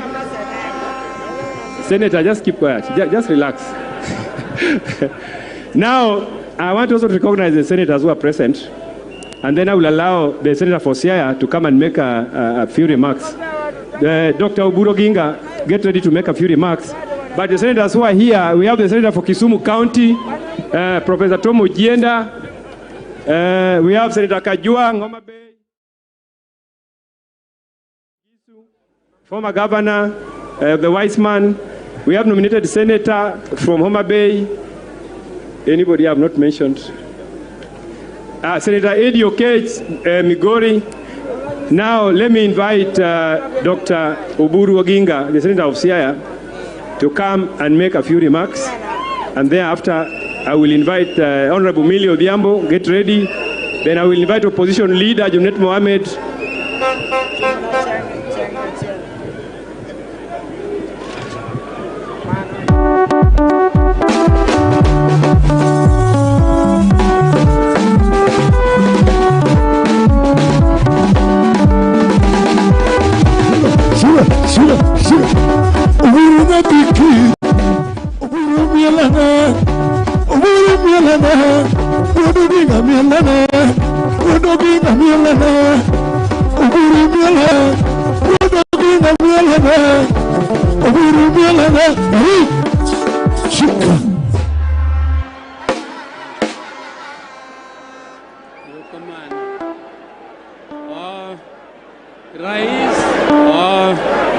Rais wetu wa Jamhuri wa Kenya, President William Samoei Ruto, Deputy President Rigathi Gachagua, waziri wote, all the senators and members of parliament, and all distinguished guests, and all protocols observed.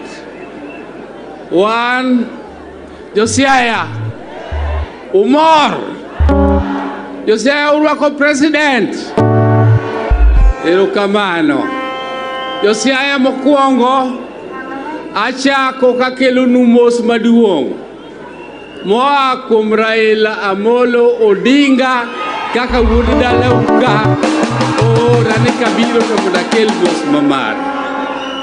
Mar ariyo, I want to thank His Excellency the President for coming to our county of Siaya and bringing us goodies and giving us so many good things. But Bwana President, I want to ask your ministers who are with you, who are the implementers of all the things that you promise us to do. Mr. President, please royal them and make sure that they do what you have promised. I don't know, I'm sure you don't know how to royal, what royal means. It means prod them and make sure they do what you have promised will happen. Because, Mr. President, you have received a welcome in this area of Jaluo, more than any other time that you have been around. Mr. President, this is because, first of all, Raila Amolo Odinga has embraced you, and I think it is not bad kurudisha mkono. We know the role you played in 2007 in making Raila the Prime Minister of Kenya. But we also know that you did not just support him there by grassroots. We know these are our brothers here who are our neighbors. The Jalango here on Jelo Jagot. Wote wali vote for him man to man. This was a vote which was, there was no other person who received votes here in Jelo Jagot. But here on our land, we did not give you as much as you gave us that time. But we are telling you that as things move, let us continue to talk, let us continue to negotiate, and let our people feel the government. Let our people feel that they are also part of the government. We have given you our cream of the party. We have given you our 2 deputy leaders. We have given you Mbadi, who was the chairman of our party. We have given you Pia Wandai, who was the minority leader in parliament. Mr. President, we have given you the topmost cream from our party. And Mr. President, we don't want them to be walking around. We don't want them to be walking around. We want them to work for Kenya. Let them not come around here providing us with maize. We know this place has very good climate. We can get our own food. But Mr. President, let them work for the Republic of Kenya. And you have said so. I'm so happy, Mr. President, that you have said that as much. And we welcome you, and we hope, Mr. President, that next time when you come, some of these things which you have said, we shall see them done. So these people will be even more happier, and we want to see them more and more integrated into government, in employment, in all sectors of government. Let the Jaluo feel that they are part and parcel. Thank you, Mr. President. Aya, Joturu Asarach. I now want to invite Junet Mohammed, who will invite Kimani Chungwa, who will invite Governor of Siaya to introduce the governors, and then we close. Junet Mohammed, welcome. Joturu Waknauru Junet Mohammed.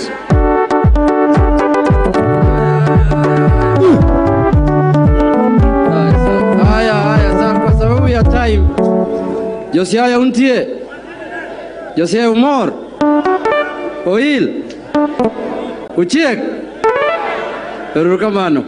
Your Excellency, the President of the Republic of Kenya, His Excellency the Deputy President, mawaziri na wabunge wenzangu wote, Mheshimiwa Rais, mimi yangu ni fupi, ni kusema ya kwamba ni kushukuru wewe kwa kupatia kazi minority leader yetu Mheshimiwa James Opiyo Wandayi ambaye mimi nilikuwa whip yake, na bahati mzuri ukachukua yeye akaniwachia kazi, mimi nikakuwa minority leader. Kama ungepatia hii kazi bado ningebaki tu whip.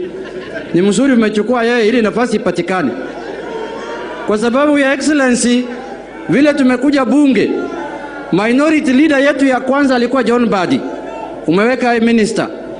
Minority ya pili ilikuwa James Opiyo Wandayi, umekuwa weka minister.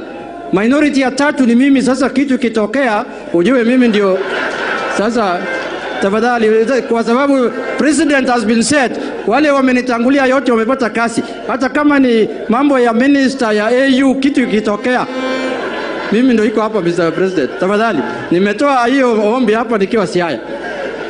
Ya pili, sasa tuko kwa broad based, tuko katika mambo ya broad based, Your Excellency, na hiyo ni kitu mzuri sana, kwa sababu Your Excellency, ile campaign iliyopita mimi nilikuwa ndani yake, na wewe na Deputy President na watu yako, ile madhambi yote ile serikali ilifanya tuliwekewa. Walisema nyinyi mko ndani hapa serikali ya handshake, na sisi tulikuwa huko nje ya Segenge, hakuna kitu tulikuwa naye, hakuna minister yetu alikuwa hapo ndani, hakuna chochote. Lakini saa hii kuna watu ODM wako ndani ya serikali ambayo wameresign. Sasa saa hii hata ukisema kuna kasoro tutakubali. Ile nyingine tulipelekwa tu namna hii kenyeji mpaka dakika ya mwisho, tukijua tunaenda hapo mbele tunapata kitu, hiyo pia ikaenda namna hiyo. Ilikuwa huzuni kubwa sana. Lakini saa hii roho imeanza kurudi. Imeanza kurudi sasa, hata chakula sasa polepole watu wamepumzika. Ya mwisho, ya Excellency, hii mambo ya baba ya AU ni muhimu sana kwetu, ya Excellency. Na nimeona umeweka kwa mikakati kali. Presidents ya Afrika, ya East Africa walikuwa na wewe State House juzi. Wewe uliongea, hawa waliongea, hata Deputy President aliongea akasema Raila lazima apate hiyo kazi. Safari hajaweka mtego. Hakuweka mtego. Nilikuwa hapo. Mimi mwenyewe nilikuwa State House. Sikuona mtego. Sijui sasa Mungu ndo anajua kwa nini. Lakini si hakuna mtego iliwekwa safari. Sasa hiyo maneno ikipatikana, mambo itakuwa matatu. Na hiyo matatu nitatangaza siku nyingine. Mambo itakuwa matatu kama ile ya Kakamega. Sasa, Your Excellency, kwa kumalizia nataka nialike rafiki yangu ambaye tunaongoza naye bunge saa hii, akiongea mimi ndio naongea baada ya yeye kama opposition leader hapa Kenya. So anaitwa Kimani Ichung'wah, na sasa akiendelea namna hii jina yake itabadilishwa aitwe Kimani Ichung'wah, ile ya orange ya ODM. Kimani Ichung'wah, karibu sana uongee na watu.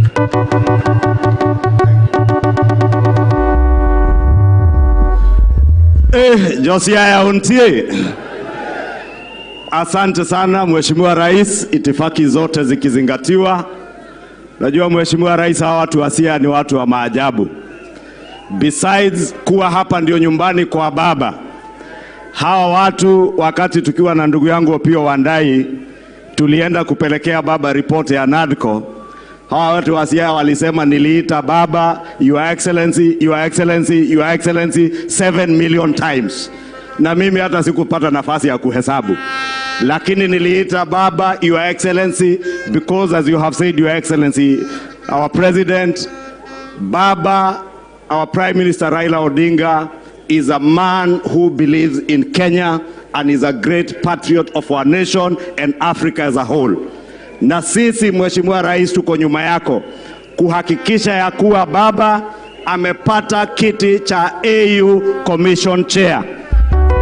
La pili, Rais, huyo Opiyo Wandayi ambaye tumekuja hafla yake ya leo, tumefanya naye kazi kwa bunge akiwa minority leader, nikiwa majority leader.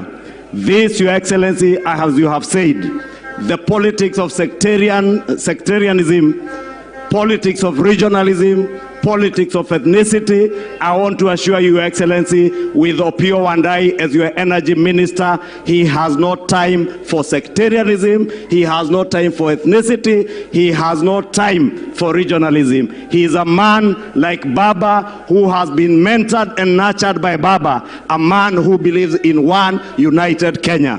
Na tumefanya kazi naye vizuri sana. La mwisho, Rais, mesikia Junet akiongea juu ya mitego. Watu wa Siaya, nataka niwaulize, iko mtu ama watu wanaweza kuwekea baba mtego? Iko? Mtu akifikiria utawekea baba mtego, utajipata umejitega wewe mwenyewe. Kweli si kweli? Kweli si kweli?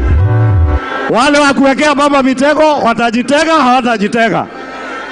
Baba ende AU. Simesikia Joho amesema muko kwa serikali leo, kesho, mtondogoo, mwaka ujao, hata muhula ujao. Siaya mko hapo? Muko kwa serikali? Ndani kabisa.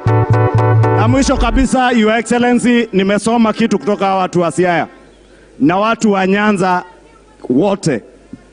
You are a great people who have gratitude.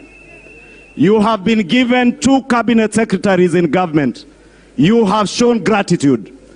What about us who have not less than 7 cabinet secretaries and a deputy president? We should be at the forefront of showing gratitude and supporting your government, not sabotaging your government, not blackmailing you, Mr. President. And I want to assure you, just like the people of Nyanza support your government, the people of Mount Kenya, the people of Rift Valley, the people of Coast, the people of Northern Kenya will support your government without blackmail, without sabotage, because we are all one united people under the Republic of Kenya and made by God and bestowed in this nation by God. Asante, erokamano. Asante sana, Majority Leader, Your Excellency. With your permission, before I call Honorable Orengo, Mr. President, there is something I want to clear here. Your Excellency, as you are aware, you have taken one of our members of ODM and made him a minister, and he's living a constituency here called Ugunja. When the election board is formed, Mr. Speaker, there will be a by-election here. Mr. President, hapa sasa tuko broad-based, lakini tuko ODM. Sasa mambo ya hapa ya mtu atakuwa mjumbe hapa ni mtu ya ODM, Mungu akikubali. Kwa hayo machache, naita Governor Orengo aje wakalishe.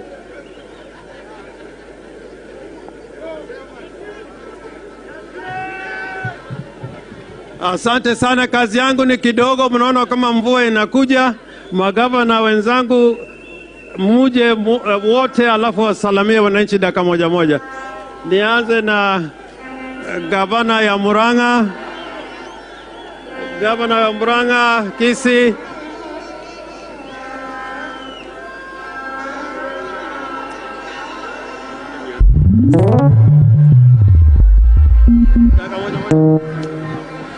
Your Excellency, kwa majina yangu naitwa Gavana Irungu Kang'ata kutoka Murang'a.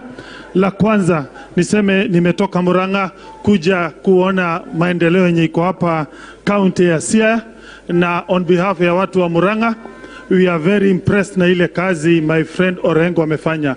In particular, value addition ya rice, that's an idea ambayo nitatoa hapa nipeleke Murang'a. I know Bwana Orengo utakuja Murang'a pia, you look at things which you can borrow from huko. La pili niseme sisi kama wa Kenya tuna support baba kwenda African Union, na tuna support for the simple reason we want him to become the champion of African unity. The biggest gift Raila can give to this country and to all Africans is to foster the unity of Africans, because Africa is the richest continent with the poorest race, and the way to fight poverty is only through the unity of the African man. Thank you. Gavana Ochila yako. Josiaya untie. Daka winju motegno. Josiaya untie. Your Excellency the President, I am here from Migori for many reasons, but there is one particular selfish one. This region has had 4 energy ministers, and I happen to be the 3rd one. First energy minister came from Migori, the late John Henry Okwanyo. The 2nd energy minister was none other than His Excellency Raila Amolo Odinga. Alafu mimi ndio nikawa the 3rd one, and today my brother Wandai is the 4th one. Your Excellency, I want to thank you for remembering our region. Na mimi vile nasema, Samaki ikizaliwa kule Busia, inapitia hapa Siaya, inapitia Homa Bay, inafika Migori, alafu inaenda Tanzania. As you unite our people here, we are grateful for the great work that you are doing.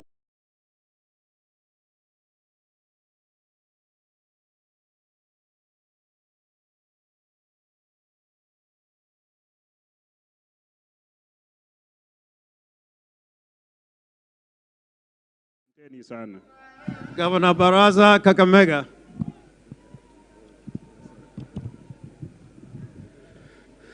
Mheshimiwa Rais wetu wa Jamhuri ya Kenya, kwa niaba ya wanakakamega wote, nachukua fursa hii kwanza kushukuru kwa vile uko na juhudi ya kuunganisha Wakenya wote. Na sisi pia kama magavana wote wa kutoka mkoa wa Magharibi tumesema ya kwamba tunaenda kukuunga mkono ili uweze kuunganisha Wakenya wote, na pia tunaunga mkono serikali yako ya broad based. Pili, ningependa kumpongeza ndugu yangu Opiyo Wandayi kuwa waziri wa kawi, najua yeye ni mchapakazi. Mwisho kabisa, sisi kama wana ODM tunakushukuru vile umeshika mkono kinara wetu Raila Amolo Odinga. Tunajua ya kwamba Raila akiwa mwenyekiti wa Baraza la Umoja wa Mataifa ambayo ni AU chairman, yeye ataunganisha Afrika, yeye ataleta amani katika Afrika yetu, na pia ufanisi utakuwa katika Afrika yetu. Tunamtakia kila laheri baba, na tunajua kwamba ataibuka mshindi ifikapo tarehe 25 mwezi wa pili mwaka wa 2025. Asanteni sana. Governor Busia, Governor Otuoma. Haya, asante sana Mheshimiwa Rais na naibu wako. Wacha pia mimi nichukue nafasi hii kutoa shukrani sana kwa ile mambo umefanya kuweza kupatia Opiyo Wandayi kuwa waziri wa kawi. Mimi najua Opiyo Wandayi atachapa hiyo kazi vile inahitajika. Ya pili, Mheshimiwa Rais, pia nakushukuru kwa kinara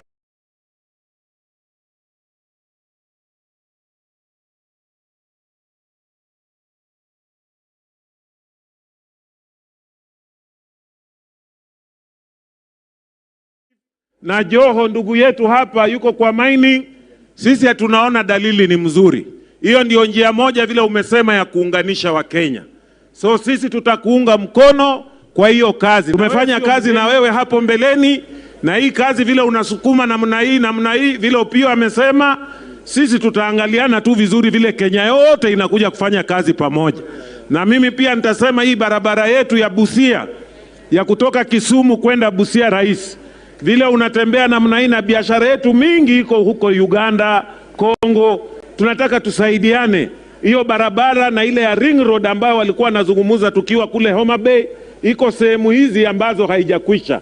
So vile tunaendelea na hiyo broad base na kuleta Wakenya pamoja, sisi tu tunaomba hiyo kazi iendelee na tunakuunga mkono. Asante sana. Na Junet, najua wewe sasa ndio official leader ya opposition kwa sasa vile umesema kwa miaka 3. So mtu asilete confusion yoyote hapo, na mimi najua unajua kushika hiyo kazi mzuri, na sisi tutasaidiana na wewe. Siko namna hiyo, kwa sababu ODM ndio bado chama kubwa kwa sasa. Mambo mengine ya mbele tutaona. Asanteni sana na Mungu awabariki. Tutaona. Asanteni sana na Mungu awabariki. Simbarati Kisii. Hoye. Siaya mpo? Mimi ni Simbarati, gavana wa Kisii, deputy party leader wa ODM. Hebu turudie tuseme hiyo ODM. ODM. Mimi nataka niseme hivi, Mheshimiwa Rais, sisi katika Nyanza tunaokaribisha. Na mimi nashukuru kwa sababu umechukua watu wangu wa chama 5 umeweka katika serikali. Nataka niwaulize wale ambao umechukuliwa na Mheshimiwa Rais, mfanye kazi mpaka chama chetu cha ODM kiheshimike hii Kenya. Mheshimiwa Rais, cha pili, unajua kuna watu walikuwa wanataka kuzuia baba mwisho ama pale mwanzo ati asiende AU, lakini naambiwa wewe ulisimama kidete ukaanza campaign ya baba Raila Amolo Odinga. Huyu Rais William Ruto, nataka niwaulize wananchi watukufu wa Siaya. Yeye alikuwa mwana ODM. Mnataka, na nataka nione tu kwa mkono, mnataka akichokozwa kule arudi katika ODM? Arudi? Hebu nione mkono juu, tumwambie kwamba arudi ODM, tupange. Asante mheshimiwa, arudi ODM, tupange hii mambo, ile ingine wachana nayo. Governor Homa Bay, tena chairman ya chama cha ODM, Gladys Wanga.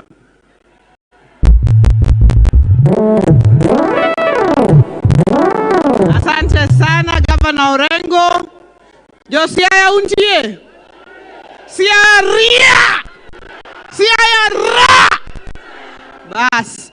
Anaye jomorwa ko rais gilweto kama jomorwa ko president marwa ka uono dala kafu anauru badwe ya mukama. Bas. Your Excellency, mimi nimekukaribisha kama mwenyekiti wa chama kikubwa zaidi South of Sahara and North of River Limpopo, chama cha OD. Na mheshimiwa, tunakushukuru sana kwa kuchukua mheshimiwa Wandai umweke waziri wa kawi. Mheshimiwa Wandai tumefanya naye kazi bunge tangu 2013. Yeye ni mchapakazi. Na mheshimiwa rais, vile sisi tunapewa nickname kama mimi naitwa Odiso, Mheshimiwa Wandai nickname yake ni intellectual. Hapa Ugunja akitembea anaitwa intellectual kwa sababu wako na akili ya juu sana. Na mimi najua atafanya kazi kwa bidii katika hii wizara ya kawi. Mheshimiwa Wandai, tumekupeana kama chama cha ODM na tumekupeana sasa uwe kiongozi wa kitaifa. Usituaibishe hata kidogo. Na wewe ukitembea na rais uende mpaka Todonyang, huko Turukana, tafadhali usisepe sasa nimewaletea salamu kutoka Ugunja hapo Siaya. Hapana. Kwa sababu wewe sasa ni kiongozi wa kitaifa, you are a national leader, you represent the entire country of Kenya. Your Excellency, wewe umeshika Biblia, and one of your key responsibilities is to be the symbol of unity for this nation. Na sisi tumefurahi sana kwa sababu hata hii sehemu tulikuwa tumewachwa nyuma na wewe umetuleta ndani na umesema tutembee pamoja. Mheshimiwa Rais, usiogope, unganisha Kenya kutoka Vanga mpaka Nyatike Uothorumo. Kutoka Mageta mahali tulikuwa asubuhi mpaka Todonyang huko Turukana. Kutoka Mount Kenya mpaka Gwasi Hills. Sababu sisi ni multi-party democracy. Sisi kama wana ODM tutazidi kujenga chama cha ODM, tutaiunda, tutaiweka iwe na nguvu, alafu tuongee tukiendelea mbele, sisi tukiwa nyuma ya Raila Amolo Odinga, na tukienda huko mbele tuendelee kuongea na tutaona vile tunaenda na mambo si mbaya. Asante sana. Speaker wa bunge wa Siaya, rais ulimwahidi speaker kusema neno moja tu, wacha aseme. Asante. Your Excellency, the President of the Republic of Kenya, it is disorderly conduct in the Assembly to speak after you have spoken. However, allow me to take this opportunity to recognize members of the County Assembly that are here. Colleagues, I know you are very many, and in the interest of time, kindly just be upstanding, and we recognize you as the President sees you wherever you are. Members of the County Assembly, wherever you are, from Siaya County Assembly, asanteni sana. Members of County Assembly wenye wanatoka hii eneo ya Ugunja, Edwin Otieno, Mosmos, asanteni sana. Your Excellency, we have also been joined by members of county assemblies from other counties. Members from Kakamega County Assembly, wherever you are, I saw some of you. Kisumu County, thank you very much, Kisumu County. Your Excellency, mimi sina mengi, yangu ni kusema tu kwamba this broad-based consultations has given reprieve even in the county assemblies. Pale awali kulikuwa na wakati ambao waheshimiwa wawili watatu walienda Nairobi wakapiga picha na members of the Kenya Kwanza coalition. When they came back home, tuliwavua viti, tuliwapata nidhamu, lakini kwa sasa tuko kitu kimoja, tunafanya kazi pamoja. As I summarize, a lot has been said, Your Excellency. Unfortunately, I happen to be the only substantive speaker that is here. Full cabinet and members of the National Assembly. That you are working with our leader Raila Amolo Odinga, and that you are working peace and development in this country. Works for development and peace of this country. Say aye. And will as many as the answer is aye. Thank you. Your Excellency, Honorable Millie has decided to become a bad girl. I don't know what to do about it. She promised me a good girl, but I think she's still a good girl. Come. Josiah Udie, Umar, Uil, Uchich, Uchek, Amilomedo Chek. Your Excellency, let me give my apologies for being a bad girl. And I've become a bad girl because I've come without permission. And the reason why I am a bad girl, Your Excellency, is because of reasons like this. These men like rushing us. In the morning, they rush us. At lunchtime, they rush us. In the evening, they rush us. Jo thurwa wacho ni joma chuo gi ong'iyo kasowa. Gokinyi gikasowa wan joma mine. Godiochieng gikasowa. Otieno ukasowa. Wewa uru ambe wawinjie maber. Ok ni kakoridwa wuoto ni goro sa orumo ni ok mi amino. Your Excellency, me I only have one issue. You have requested me to be a good girl, Your Excellency. And I am considering being a good girl. But I am requesting that for the next 3 years, you allow me to be just a bad girl kidogo. Because when people love you, they tell you the truth. And sometimes in telling you the truth, you become bad. And so I will be working together with Honorable Junet for the next 3 years in the opposition. And also the reason why I want to be a bad girl. Ukiwa good girl, your things don't work. Hata ukiwa kama sisi wa mama, imedo nidichwa. Kina bad kaya. Joma lelo kaano kumedini. Your Excellency, that is the translation. God bless you. Ya mwisho ni governor wa Mombasa ambao ni deputy party leader wa ODM. Ndugu yangu. Aya. Jana Your Excellency mimi niliongea, ukaniambia uliongea poa lakini Kiswahili ilikuwa ni Kiswahili cha kimwambao sana. Na nilikuwa niko na hamu ya kuongea Kijaluo lakini kisha nikaona ya kuwa sije deputy president akaona ninamsengenya. So munisamee niendelee kuzungumza Kiswahili, nitachanganya kidogo kidogo na Kiingereza. Si ni sawa hapo? Your Excellency, leo mimi sikuwa na nyinyi kuanzia asubuhi, nilikuwa na mkutano na gavana Anyang' Nyong', profesa gavana wa Kisumu, ametuma salamu zake, shughuli zimemzuia hakuweza kuwa pamoja na sisi. Lakini nilipofika hapa, kuna jambo niliona katika uwanja huu. Na mimi nitaomba gavana wa Siaya na assembly yake wapitishe. Hii uwanja iitwe uwanja wa broad based. Hii uwanja iwekwe jina hiyo. Mimi nataka kuambia kile niliona hapa. Nikiingia hapa niliona kwaya ilikuwa inaimba. Kulikuwa kuna watu wamevaa t-shirt za rangi orange, yellow, watu wote walikuwa wanacheza kwa pamoja na kuimba kwa pamoja kwa furaha ile iko. Nilikuwa nimekaa sikuweza kustahimili, nikabidi niende nicheze na wao kwa sababu nilikuwa ninahofia kama kuna mitego imepangwa katika hii ground. Nikaona kweli katika ground hakuna mitego. Ukiweka Mungu mbele, hakuna mitego yoyote ambayo kwamba.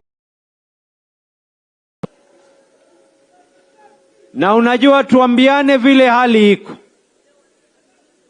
Unajua, nimesikia hapa wengine wanasema precedence vile iko. Nilimsikia rais akisema yeye alikuwa ni DPL, leo ni rais. Na mimi nikasema kama precedence ni namna hiyo, huwezi kujua mimi ni DPL, kesho pengine ninaweza kuwa mambo mengine, sio? Lakini I can tell you one thing. Mimi sio mtume, mimi sijapatiwa maneno na Mungu kuweza kumulika yale mambo ambayo kwamba yatatokea katika siasa.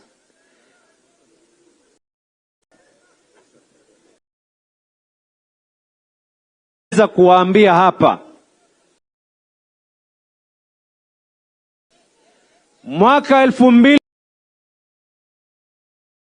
chama yetu haitaitwa ya kuwa ni chama ya upinzani.